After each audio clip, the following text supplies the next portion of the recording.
इकडे देवघरात सिया त्या मूर्तीला विनवत बसली होती. अग्नेय गेल्यापासून तिचं मन अगदी घाबरगुब्र झालेलं. तिला राहून राहून नित्या आणि आरवची काळजी दाटून येत होती. अग्नेयवर कितीही विश्वास असला तरी आईचं मन होतं तिचं, जे आपल्या पिल्लांसाठी कावरं-बावरं झालं होतं.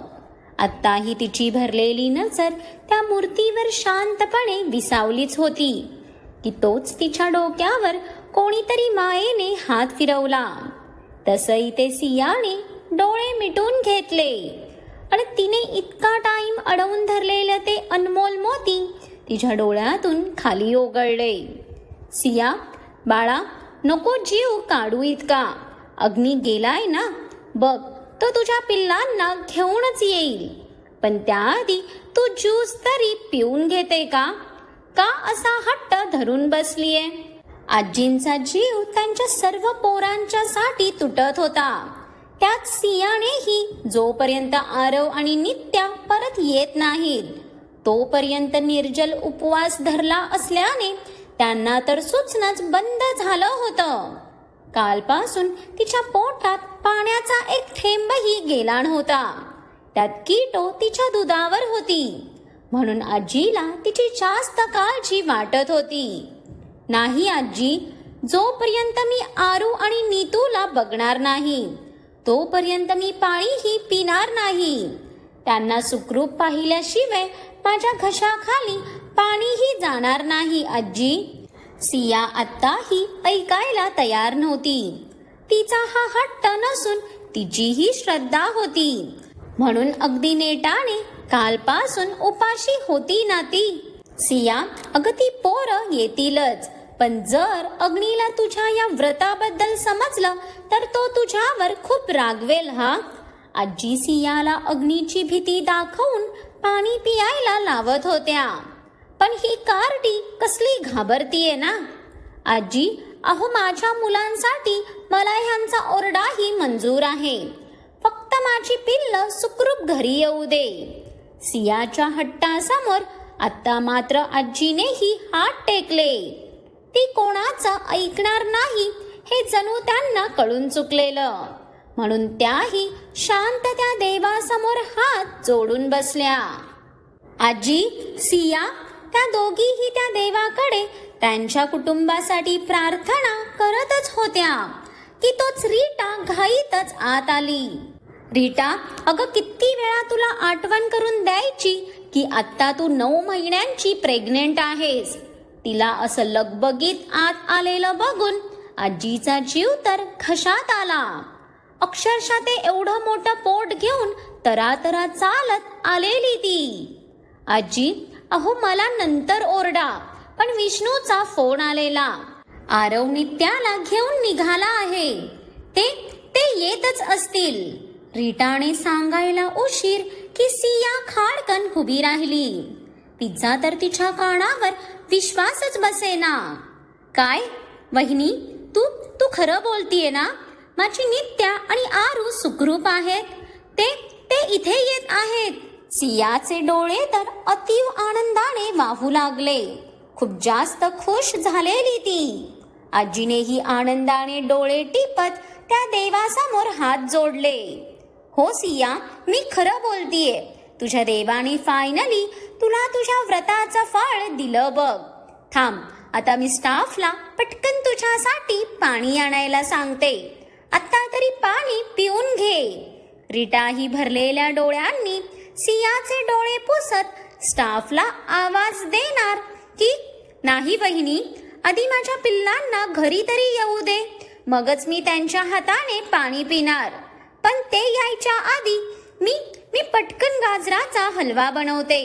त्या दोघांनाही भरपूर आवडतो. मी आलेच.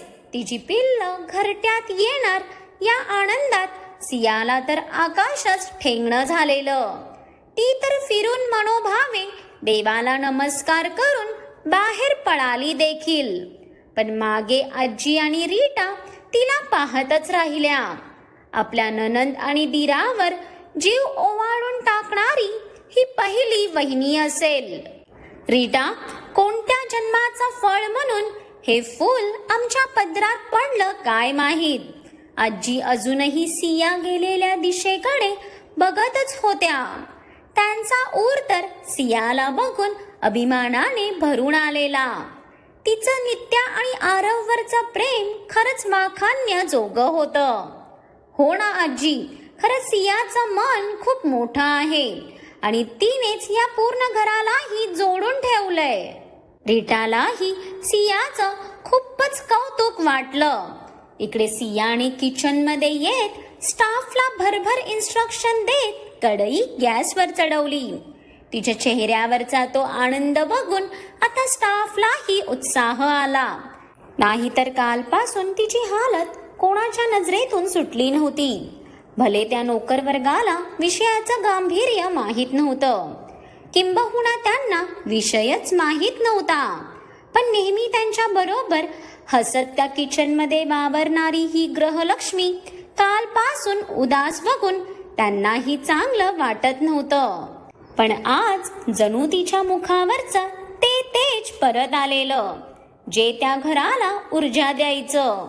सियाने पूर्ण मनापासून तिच्या पिल्लांसाठी गाजराचा हलवा बनवायला घेतला. तिच्या डोळ्यातले ते कंटिन्यू वाहणारे आनंदाश्रू बघून तिथे सर्व स्टाफचेही डोळे पाणावले. आजी आणि रीटा तर किचनच्या दारातूनच तिची ती धडपड बघून भरून पावलेल्या. तिने हलवा बनवताच स्टाफला तिच्या पिल्लांच्या आवडीचं सर्व जेवण बनवायला सांगून ती तडक देवघरात गेली आणि तिने पटकन आरतीचं ताट तयार केलं. तिची ती लगबग बघून आजीला तर तिची जास्त काळजी वाटायला लागलेली. कालपासून तिच्या आधीच काही पोटात नव्हतं, त्यात ती रात्रभर झोपलीही नव्हती. मग अशात तिचीच तब्येत बिघडू नये इतकंच काय ते तिला वाटत होतं. आजी, अहो अजून ही दोघं आली कशी नाहीत? वहिनी, तू तर बोलली ते मगाशीच निघालेत म्हणून. सिया अस्वस्थपणे हॉलभर इकडून तिकडे फेऱ्या मारत होती. तिला तर कधी आपल्या पिल्लांना बघते असं झालेलं. आजी आणि रीटाला तिची हालत आता बघवत नव्हती. किती तडफड चाललेली तिची, जणू काय ती दोघं तिच्या पोटचेच गोळे होते. सिया, अगं, रीटा तिला अस्वस्थ झालेलं पाहून पुन्हा तिला काही समजवायला जाणार की वहिनी, तोच दरवाजातून आलेल्या त्या गोड हाकेने इथे सियाचे भरलेले डोळे आनंदाने रिते झाले आणि ती झटक्यातच मागे वळली. तर दारात आरव आणि नित्याला बघून आत्ता मात्र तिला स्वतःला सावरताच आलं नाही आणि ती तोंडावर हात ठेवून हमसून हमसून रडू लागली. फायनली तिच्या अहोंनी तिचं प्रॉमिस पूर्ण केलं होतं.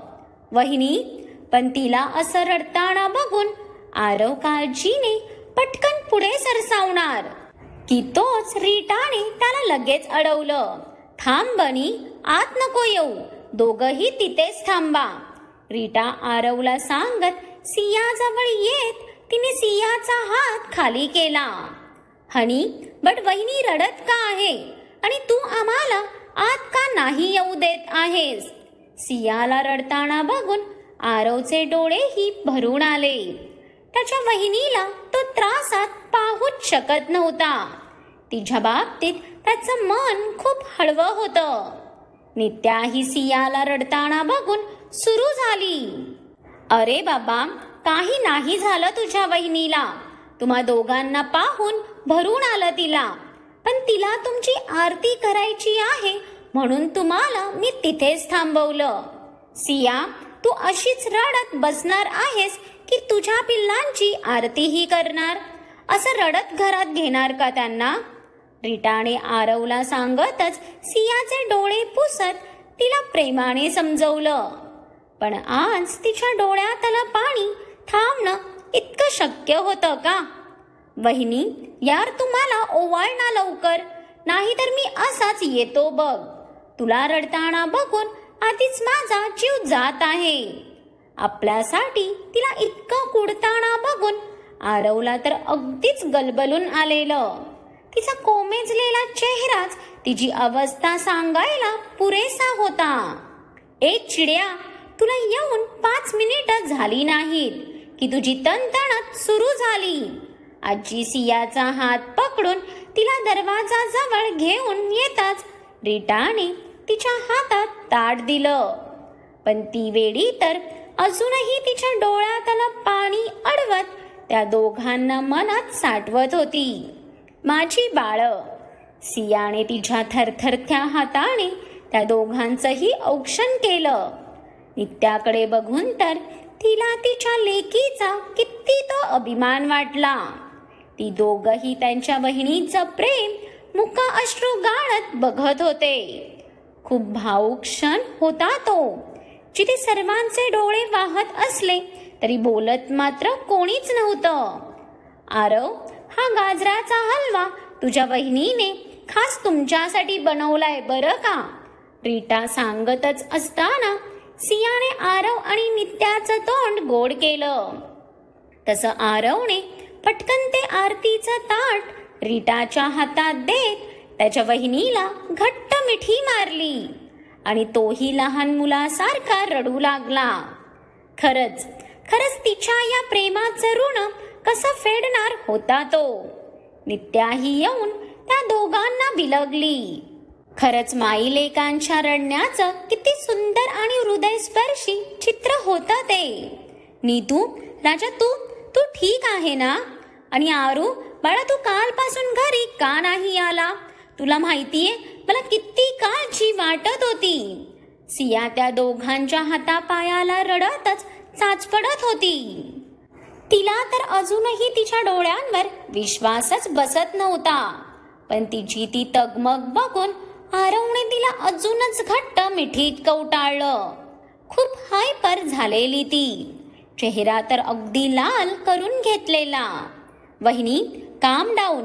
मी आणि तुझी नित्या एकदम ठीक आहे. पण प्लीज तू आता असं रडून तुझा जीव नको ना ग काढू. ये इथे आणि शांत बस जरा. आरव सियाला त्याच्या मिठीतच घेऊन आत आला आणि तिला नीट सोफ्यावर बसवलं. आरू, मी ठीक आहे राजा, आणि आता तुम्ही आलाय तर एकदम ठीक झालीये. पण हे कुठे राहिले? हे तुमच्या सोबत नाही आले का? सियाची नजर पुन्हा दारावर गेली. तिला तर कधी तिचं पूर्ण कुटुंब एक होतं असं झालेलं. वहिनी, भाई येत आहे, पण त्याने तुला असं रडताना बघितलं तर तो रागवेल हा तुझ्यावर. नित्याने सियाला अग्नेयची भीती दाखवत तिचे डोळे पुसले. नीतू, राणी आत्या जिवंत आहेत ऐकून मी खरंच खूप खुश आहे. माझ्या लेकीच्या डोक्यावर निदान तिच्या आईचा आशीर्वाद तरी आहे. त्यांच्याच आशीर्वादाने तू सुखरूप माझ्यापाशी आलीस. सियाने नित्याचे केस मागे करत आता प्रेमाने तिच्या कपाळावर ओठ टेकवले. तसं नित्याला किती ते भरून आलं. वहिनी, माझी मॉम जिवंत आहे याचा आनंद मलाही आहेच, पण ती नसतानाही माझ्या डोक्यावर माझ्या आईचा आशीर्वाद होताच ग. एका अशा आईचा आशीर्वाद जिने मला जन्म नाही दिला, पण तिच्या या लेकीच्या प्रत्येक प्रॉब्लेममध्ये ती तिच्यासोबत उभा राहिलीये. तिच्यावर नेहमी तिने फक्त निस्वार्थ प्रेम केलंय आणि आज मी इथे फक्त तिच्याच आशीर्वादाने आणि प्रार्थनेमुळे उभी आहे. नित्याने सियाचा हात पकडून त्यावर ओठ टेकवले. तसं तिचं बोलणं ऐकून सियासोबत बाकीच्यांचेही डोळे पाणावले. वहिनी, हे काय? तू फक्त तिलाच लाड करतीये, मग माझं काय? घ्या. तरी म्हटलं, अजूनही साहेब जळाले कसे नाहीत. आरू, राजा, तूही माझा लाडोबाच आहेस. सियाने त्याच्याही कपाळावर ओठ टेकवताच आत्ता कुठे साहेबांच्या काळजाला थंडक भेटली असेल. भुरट्या, इथे आम्हीही आहोत म्हटलं. जरा आमच्याकडे पण लक्ष दे. आम्हीही तुमच्यासाठी तितकंच झुरत होतो काय? आजीनेही कसं बसं तिचा कंठ सावरत त्या दोघांकडे बघून नाक मुरडलं. तशी ती दोघंही गालात हसली, कारण त्यांची रॉकस्टार आजी कधी नव्हे ते भाऊकची झालेली. आरू यांना एकदा फोन करतो का? हे आणि दादा अजून आले कसे नाहीत? तिथे सर्व ठीक आहे ना? त्या माणसला पोलिसात दिलं नाही ह्यांनी? सिया दरवाजाकडे बघून एकटीच बडबडत बसलेली की तिचं शेवटचं वाक्य ऐकून इथे सर्वांच्या भुवया उंचावल्या ना. म्हणजे ही हिच्या नवऱ्याला इतकं सभ्य समजते बघून त्यांना तर क्षणभर रडायलाच आलं. किती निरागस होती ती की तिला अग्नीची दुसरी बाजू माहीतही नव्हती. आणि माहीत असणार तरी कशी ना, कारण आत्तापर्यंत त्याने त्याची ही बाजू तिच्या समोर येऊच दिली नव्हती. हो वहिनी, भाई त्या माणसला पोलिसात देऊन येतच असेल. नित्याला तर हे बोलतानाही किती ते हसू आलं. त्यावर सिया काही बोलणार की तोच बाहेरून आलेल्या गाड्यांच्या आवाजाने तिच्या जीवात जीव आला. हे आले वाटतं. सिया बोलतच होती की समोर अग्नेय, विष्णू आणि रॉकी सोबत आत आला. अहो, तशी सिया त्याला बघून त्याच्याकडे पळतच सुटली. पण तिला असं समोरून धावत येताना बघून अग्नीच्या हृदयात धस्स झालं ना, कारण ती अक्षरशः बेभान सुटलेली. प्रिन्सेस, पण तिचा पाय साडीत अडकेल या भीतीने अग्नेयनेच पुढे होत तिला पटकन मिठीत घेतलं. बच्चा, काय करत होती तू? ही एक मुलगी त्याचा जीवच घ्यायची. अहो, थँक्यू, तुम्ही माझं प्रॉमिस पूर्ण केलं. माझा विश्वास तुटू दिला नाही. सियाचे डोळे पुन्हा भरून आले. पण आता मात्र तिच्या शरीराची ताकदही संपत आलेली. प्रिन्सेस, तुझा अग्नी तुझा विश्वास कसा तुटू देईल? अग्नेयने तिचा चेहरा ओंजळीत घेत तिचे डोळे पुसले. एका दिवसातच तिने स्वतःची खूपच भयानक हालत करून घेतली होती. अहो डॅड आणि आत्या, सिया अग्नेयला विचारतच होती की तोच तिला तिच्या डोळ्यांसमोर अंधारी आल्यासारखं झालं आणि तिचा अंगही थोडं सैल पडलं. जाणा, तसा अग्नीने पटकन सावरले तिला. आरवही घाबरून 4 पावलं पुढे आला. अहो, मी ठीक आहे. सियाने पटकन स्वतःला सावरून घेतलं. नो, तुला आता चक्कर येत होती. पण का? अग्नीने घाबरून सियाला अगदी हृदयाशी लावलं. तिचा थकलेला चेहरा बघून त्याला कसं तरीच होत होतं. कारण तुझ्या बायकोने कालपासून पाण्याचा एक थेंबही घेतला नाही आहे. आरव आणि नित्या सुखरूप येईपर्यंत निर्जल व्रत पकडलेलं तिने. बस, इथे आजीने बॉम्ब टाकायला पुढच्या क्षणाला त्या हॉलमध्ये भयान शांतता पसरली. आय नो तुम्हाला माणसचं काय झालं हे जाणून घ्यायचं आहे, त्यामुळे पुढच्या भागात मी सांगेलच त्याचं काय झालं ते. पण आजचा हा फॅमिली गेट टुगेदर खरंच गरजेचा होता. त्यामुळे आजचा भाग कसा वाटला हे मला कमेंट्स करून नक्कीच सांगा. आणि आवडला असेल तर लाईकही करा आणि तुमच्या खूप साऱ्या फ्रेंड्ससोबत ही स्टोरी शेअरही करा. आणि ज्यांनी कोणी अजून माझ्या चॅनलला सबस्क्राईब नाही